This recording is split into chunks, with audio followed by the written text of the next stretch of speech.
بسم الله الرحمن الرحيم.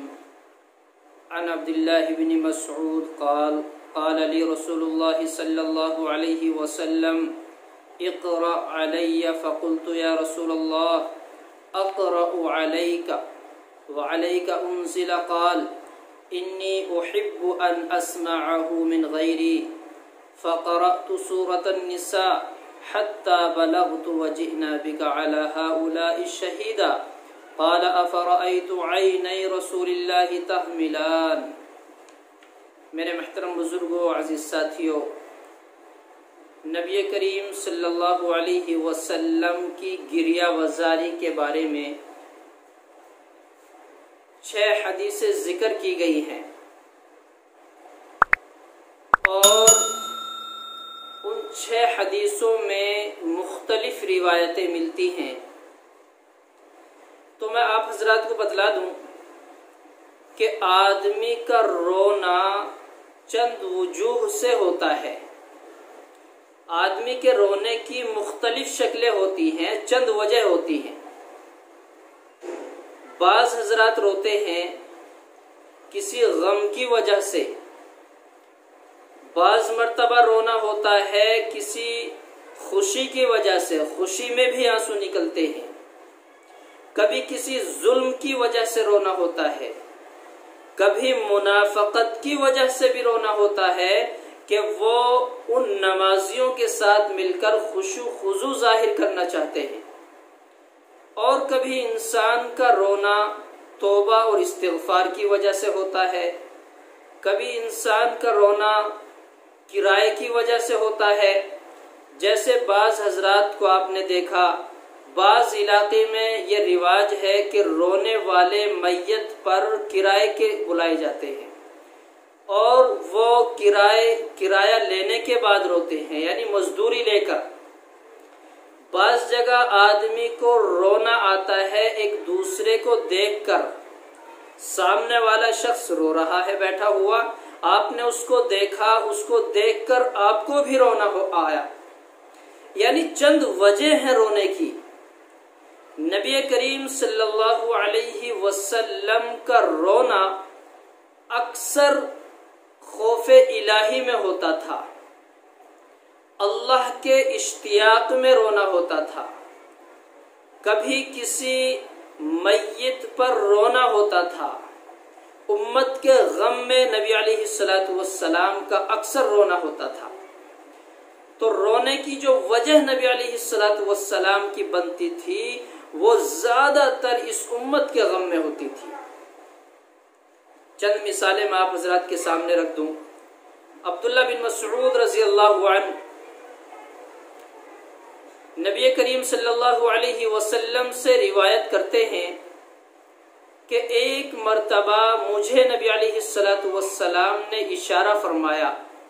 میں نے جو حدیث آپ حضرات کے سامنے ذکر کی تو اس کی مختصر سی وضاحت یہ ہے، نبی علیہ السلام نے ارشاد فرمایا اقرأ، پڑھو. قرآن کی تلاوت کا حکم مجھ کو دیا نبی علیہ السلام نے.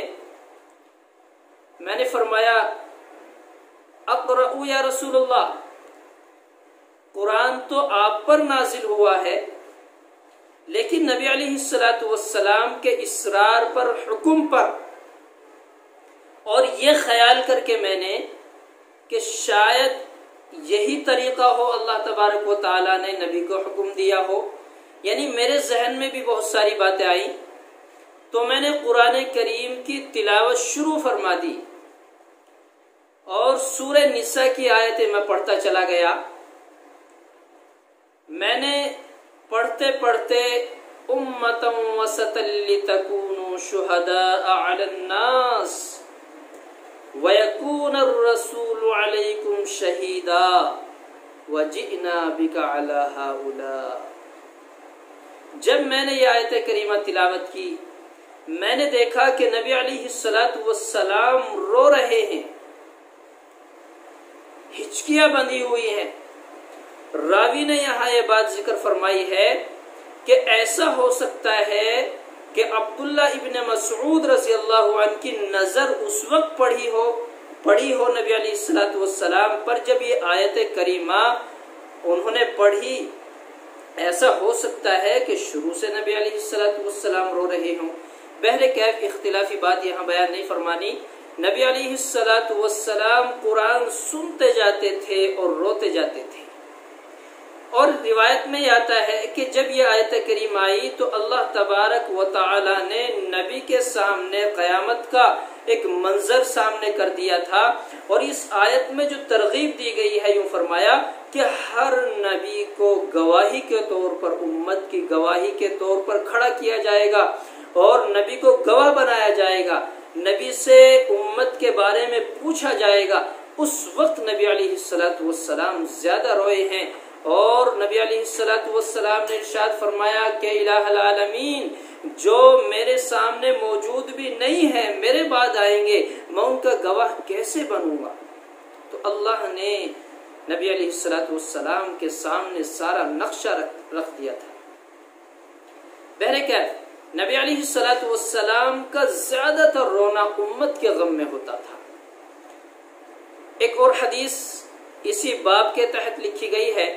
عبداللہ بن عمر رضی اللہ عنہ فرماتے ہیں کہ ایک مرتبہ سورج گرہن ہوا، کئی مرتبہ ہوا، لیکن عبداللہ بن مسعود نے یہ روایت بیان فرمائی ہے کہ نبی علیہ الصلوۃ والسلام مسجد میں تشریف لے گئے اور اتنا زیادہ روئے ہیں، مصلی تر ہو گیا۔ اس وقت نبی علیہ الصلوۃ والسلام نے سورہ بقرہ کی مکمل تلاوت کر دی۔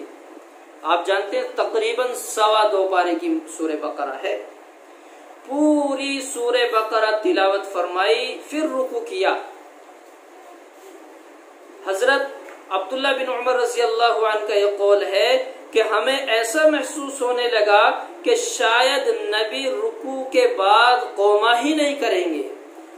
جب کھڑے ہوئے تو ایسا محسوس ہوتا تھا کہ سجدہ نہیں کریں گے، سجدہ بھول گئے، سجدے میں گئے، پھر سجدوں کے درمیان جلسے میں بیٹھے، پھر سجدہ کیا، یعنی اتنی لمبی نبی علیہ الصلوۃ والسلام نے نماز ادا کی ہے اور گریہ وزاری کرتے رہے۔ نبی علیہ الصلوۃ والسلام اکثر اس امت کے غم میں روتے تھے، اس امت کی فکر میں روتے تھے۔ حضرت ابن عباس رضی اللہ عنہ فرماتے ہیں کہ ایک مرتبہ نبی علیہ الصلوۃ والسلام کی ایک لڑکی کا انتقال ہو گیا، پاس میں بیٹھی حضرت زینب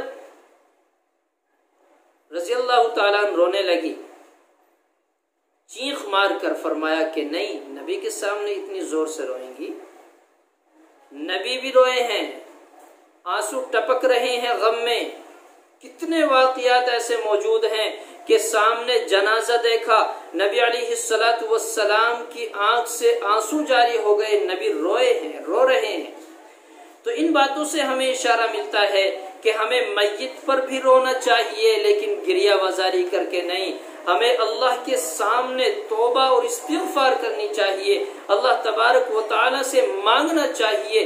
وہ نبی تھے، معصوم تھے، بے گناہ تھے، اور ان کے صدقے میں دنیا بنی ہے، انہیں ضرورت نہیں تھی رونے کی، لیکن اتنا زیادہ روتے تھے، اللہ اکبر، داڑھی مبارک تر ہو جاتی تھی۔ حضرت عائشہ رضی اللہ تعالیٰ عنہ فرماتی ہیں کہ نبی علیہ الصلوۃ والسلام جب سجدے کی حالت میں روتے تھے تو وہاں ایسا محسوس ہوتا تھا کہ شاید کوئی برتن پانی کا بھرا ہوا یہاں ڈال دیا گیا ہو، تر ہو جاتا تھا۔ تو میرے عزیزو، ہم تو بڑے گنہگار ہیں، بڑے خطا کار ہیں، ہم نے بڑے گناہ کیے ہیں، رات دن گناہوں میں ملوث رہتے ہیں۔ کیا ہمیں رونے کی ضرورت نہیں ہے؟ کیا ہمیں توبہ استغفار کی ضرورت نہیں ہے؟ کیا ہمیں اللہ سے مانگنے کی ضرورت نہیں ہے؟ ہمیں کس چیز پر فخر ہے؟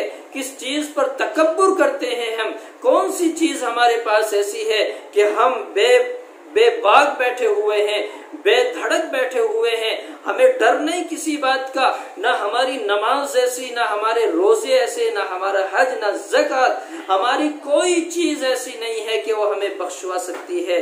کوئی ایک سجدہ تو بتاؤ، کوئی ایک بات تو بتاؤ کہ کوئی ایسی بات ہمارے پاس ہے کہ ہمیں وہ بخشوا دے گی۔ اللہ حفاظت فرمائے۔ میرے عزیزوں، غور کرنے کی بات ہے، سمجھنے کی بات ہے، سرسری طور پر اس کو نہ جھٹلانا، سرسری طور پر نہ نکال دینا، غور کرنا اس بات کے اندر۔ میں نے جو چند باتیں بیان فرمائی ہیں صرف اس لیے، یہ مثال اس لیے دی ہے کہ وہ نبی کتنا روتا ہے اور آج ہم امتی کتنے ہنستے ہیں۔